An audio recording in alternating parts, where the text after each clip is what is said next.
पहिनीले बिहौती सरिया बैठी जो सफरिया धारे नहीं के आखियाँ से लो।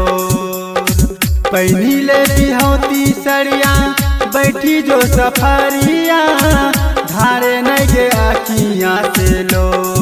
आगे चुप रहे कानी है नहीं जान गे फाट हो करे जा बागे मोर। आगे चुप रहे कानी है नहीं जान गे फाट हो करे जा बागे मोर। पहिनीले बिहौती सरिया बैठी जो सफरिया धारे नहीं के आखियाँ से लोर। पहिनीले बिहौती सरिया बैठी जो सफरिया धारे नहीं के आखियाँ से लोर। आगे चुप रहे कानी है नहीं जान गे फाट हो करे जा बागे मोर। आगे चुप रहे कानी है नहीं जान गे फाट हो करे जा बागे मोर।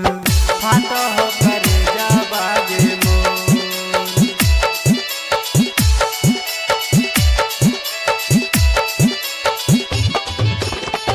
आगे चुप रहे कानी है नहीं जान गे फाट हो करे जा बागे मोर। बिलखी का कितना काना ही ते जान गे देखिए के तोर मोर छानै हो परान गे छानै हो परान गे।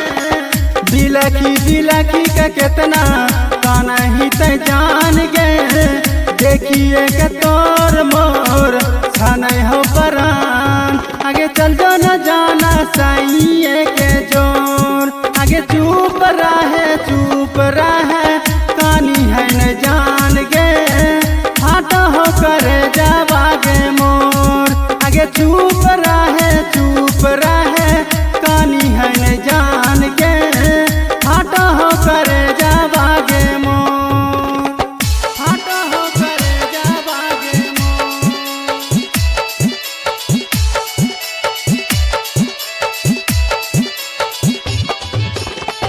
आगे चुप रहे कानी है न जान गे फाट हो करे जा बागे मोर।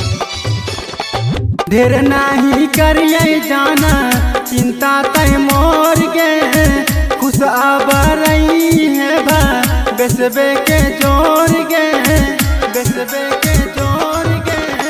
ढेर नाही करिए जाना चिंता तय मोर गे खुश आबरई है भा बेसबे के जोर।